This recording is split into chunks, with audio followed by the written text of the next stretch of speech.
गणेश उत्सवानंतर देशभरात धूम पाहायला मिळते ती नवरात्र उत्सवाची। घटस्थापना झाल्यानंतर अगदी दसऱ्यापर्यंत ही धूम पाहायला मिळते। घटस्थापनेत देवीचा जागर देखील केला जातो। देवीची रोज पूजा अर्चा, देवीला रोज गोड नैवेद्य दाखवला जातो। आज आपण देवीच्या नैवेद्यासाठी घरातल्या घरी झटपट होणारी एक रेसिपी पाहणार आहोत। चला तर पाहूयात ती काय आहे नेमकी रेसिपी। नमस्कार, मी स्वरूपा सौदागर। मंडळी, आता नवरात्रोत्सवाक सुरुवात झाली। सणांचं माहेरघर म्हणून ओळख असलेल्या कोकणात आता बहुतांशी घरात हे घट बसतात, देवीची पूजा होता आणि देवीक साग्र संगीत नैवेद्य आणि 9 दिवस वेगवेगळ्या प्रकारचे गोडाधोडाचे पदार्थ बनवून दाखवले जातात। या पदार्थांमध्ये रोज काही ना काहीतरी निरनिराळ्या प्रकारचा बनवला जातात, ज्यात रसातले शेवयो, पुरणपोळी, शिरो, शिकरण किंवा वेगवेगळ्या प्रकारची खीर। आज मी खास तुमच्यासाठी मालवणी भाषेतून बनवतले शेवयांची खीर। चला बघूया। त्यासाठी साहित्य काय लागतं तर आपण बघूया। सगळ्यात आधी तुम्ही जाड बुडाची कढई किंवा पातेला घ्या, तर जाड बुडाचाच असू घ्या। त्यानंतर एक पेलो घ्या आणि पुढची सगळी मापा ह्या पेल्यात एकसारखी घ्या। तो पेलो भरून शेवई, ही खीर 4 ते 5 जणांना पुरेशी होतली। तो पेलो भरून शेवई, त्याच पेल्यात शेवया शिजवण्यासाठी 2.5 पेले दूध, 1.25 लिटर वेगळा खीर बनवण्यासाठी दूध, 2 चमचे कस्टर्ड पावडर रूम टेम्परेचरच्या दुधात खलवून ठेवायची, 1.25 पेलो साखर तुम्ही तुमच्या आवडी कमी जास्त करू शकतात। घरात असतील ते सगळे ड्रायफ्रुट्स, वेलची पावडर किंवा रेडीमेड एव्हरेस्टचो किंवा खयच्याही कंपनीचो जो तुमका आवडत तो दूध मसालो, आणि खिरीत घालण्यासाठी चिमूटभर मीठ, त्याने चव छान येता म्हणून। हे सगळं साहित्य खिरीसाठी लागतं। चला आता आपण खीर बनवू सुरुवात करूया। खीर बनवण्यासाठी जाड बुडाचा एक भांडा घ्या, पातेला घ्या किंवा कढई घ्या। काही असला तरी जाड बुडाचा असणं आवश्यक, कारण दुधाचा जो पदार्थ असतो तो खालनं करपता कामा नये। आता पातेला गरम झाला की त्याच्यात लोणकाडा तूप टाका, साजूक तूप वापरा। ह्या तूप गरम झाला की त्याच्यात शेवयो भाजून घ्या।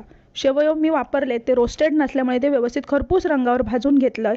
त्याचबरोबर ह्या शेवयांबरोबर मी काही घरात होते ते ड्रायफ्रुट्स पण भाजले। ह्याच्यात मी काजू, बेदाणे आणि चारोळे घातले। हे सगळे भाजल्यानंतर हे शेवयो व्यवस्थित शिजण्यासाठी त्याच्यात मी 2.5 पेले, ज्या पेल्याने शेवयो घेतले ते 2.5 पेले दूध घातले। आता ह्या 2.5 पेले दुधात हे शेवयो व्यवस्थित शिजले, उकळून आले की ते वर येतात, शिजले की ते वर तरंगतात।